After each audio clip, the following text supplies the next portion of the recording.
I'm going to show you exactly how I design my garden layouts today. This is something that I start doing back in December, and it's not that it takes a really long time. I just like to make sure that I'm not rushing, so it's something where I'll just kind of do it for a few minutes here and there and really let myself kind of sit with the ideas before I move on to the next thing. This has always been a huge part of my creative process, even back when I was a wedding photographer. I always did my best work after sleeping on it. Like, you really just have to give yourself some space from things. Before I actually get into exactly what all these colors and letters mean, it's important that we discuss our priorities in the garden and exactly what we need and want to accomplish before we start laying things out. I also just want to say that this system may not be for you. My dependence on organization comes from a place of survival because of my chronic illness.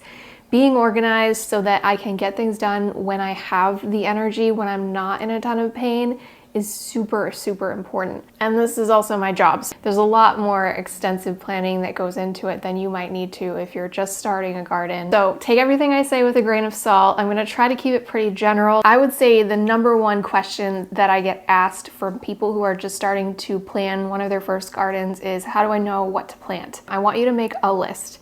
And we're gonna dream big here, and then we'll scale it back. So don't hesitate on this one. Just throw out anything that sounds good to you. List what you're most excited to grow. List what your family eats the most of. In my case, like, that's peppers and broccoli. I eat a ton of those, and I like to have extra in the freezer. And also list any plants that you want to experiment with. Gardening should be fun, and if you have it in your budget to get a couple extra seeds that you haven't tried before, I would always encourage you to take that leap and give it a shot. Next thing that we're gonna do is pare this list down. So first you're gonna hop on Google, type in your zip code, and then the words grow zone. This grow zone indicates the climate that you're working with, and it's going to limit what plants you can grow. So if you're really into citrus, but you live in a cold climate like I do, you're gonna find that those plants don't do as well here. But the idea is that then you're gonna go through your list and Google things like Scotch bonnet pepper grow zone and see if it's actually possible to grow in your zone. If it's not, just cross it off. Please don't forget the pollinators. Flowers in the garden are more than just for looks.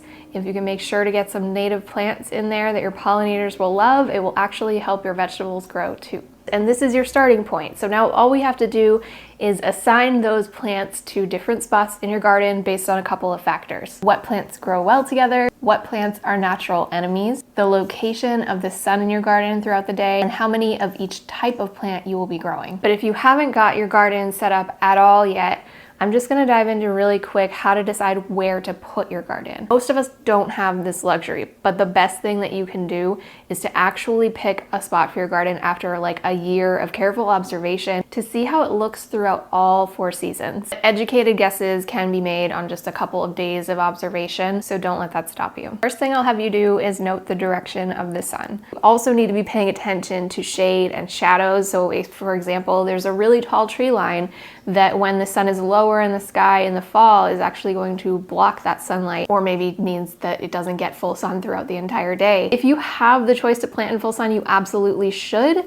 But it's okay if you don't, you can just modify things. Pay attention to the slope of the land. So this means if you're setting up your garden in an area where there's an indent, is water pooling there? How's the drainage? If you're setting it up on a hill, is wind a concern? There's also some questions that you should ask yourself while you're thinking about planning this garden. What is the purpose of the garden? Is it for production? Is it for aesthetics? Is it both? What's the climate and the soil type of the area and what plants do well there? What's the size and shape of the garden, and how many hours of sunlight does it receive on average in your normal growing season? What's the orientation of that garden? What types of plants do you want to grow? Do you prefer perennials or annuals? Do you want to grow primarily edible plants or ornamental plants? And if you're dealing with a chronic illness like I am, taking into consideration exactly how much time and energy you have to devote to a garden on a daily or weekly basis is huge. Some people will tell you to keep in mind your level of expertise if you're a beginner or if you've had more experience growing plants.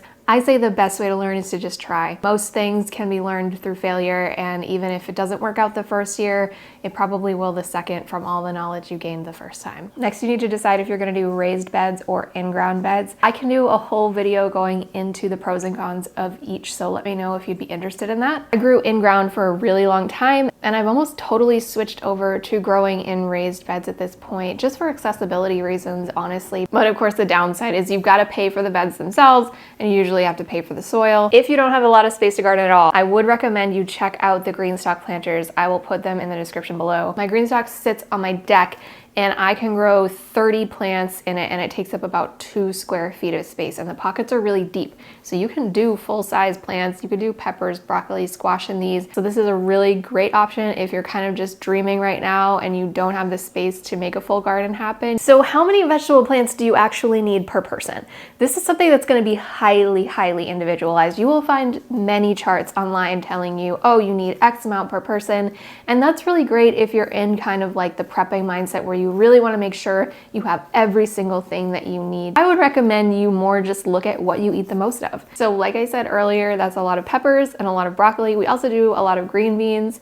These are all things that freeze super well, which is another thing you should be keeping in mind. How are you willing to preserve these things? For me, being low energy, I don't do a lot of canning. Vacuum sealing and freezing things is my usual go-to, so I'm prioritizing growing extra of plants that I know will freeze well. I also make tons and tons of pesto over the freezer, so I have lots of basil plants on hand. Really just tap into what you're picking up most often at the grocery store and see if that's something you can grow instead. Next week, we're gonna be getting into companion planting, so you can have a better idea of what plants grow well together and which ones do not. Now that you have your final list of plants, your garden location and type, we can move on to the fun part, which is actually designing that garden layout. So I do this in Procreate. I designed this little layout on Canva that's specific to my garden beds, but you don't need any of this. You can literally just print out a piece of graph paper online and use a pencil. This is just stuff I already happen to have, and because it's something that I do for my business, I've invested a little bit more time in it than you might need to. The basic concept is going to be the same. You're gonna take your list of plants, which I have mine right here. You're gonna wanna draw sections for each of your raised beds and grid these out. So a square is like a 12-inch area. I do kind of a combination of square foot and intensive planting. So I listed out my plants here, and then in these smaller circles, I put a letter, and this letter becomes my code for that plant. So A becomes broccoli, and then I put A in the box where I want to grow the broccoli. So I don't have to write broccoli every single time that I want to put it in the box. I can just put a letter and then reference back to my initial list. And you'll also see I've color coded the beds. And this is just something I did for my own benefit. I specifically did this in this case because I was trying to avoid planting brassicas with nightshades, and I always just like zone out and forget that I've done it.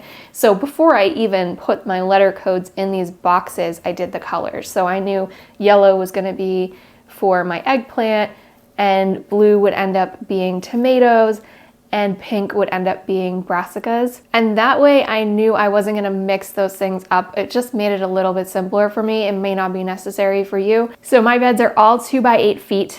And I find this to be an ideal size for accessibility reasons. If that's something that's a concern for you, I can reach across the whole bed very easily, which makes maintaining it a lot simpler. What I haven't done on this list quite yet is with certain plants in square foot gardening, you could put many in a single square foot. So there's gonna be 1 tomato per square foot, but there may be 2 or 3 or 5 basil plants in a square foot, depending on how you do it. So you could, in that case, do the letter code for the plant and then also put in the number of plants right next to that letter code. In terms of seed scheduling, I've been playing around testing out this new spreadsheet from Floricult.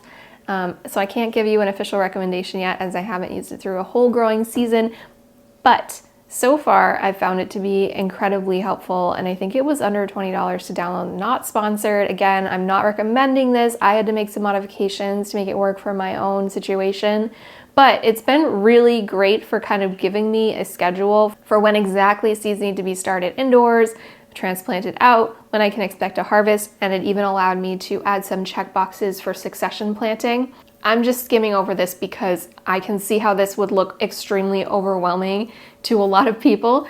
I love spreadsheets. Again, it's something that helps me kind of when I'm in survival mode with my chronic illness to stay organized. I know some of you out there are teachers who springtime is an extremely busy time for you, and trying to get everything in the garden on the schedule while you're still working is extremely difficult. So something like this might be helpful in that case, but there's way more simplified ways to do a seed starting spreadsheet schedule to give yourself an idea of when things need to be planted. And the reality is half of this is just telling me to plant it after my last frost, which you probably already know anyway. That's all I have for you today. So let me know if you have any questions in the comments. Thanks for gardening with me and happy growing.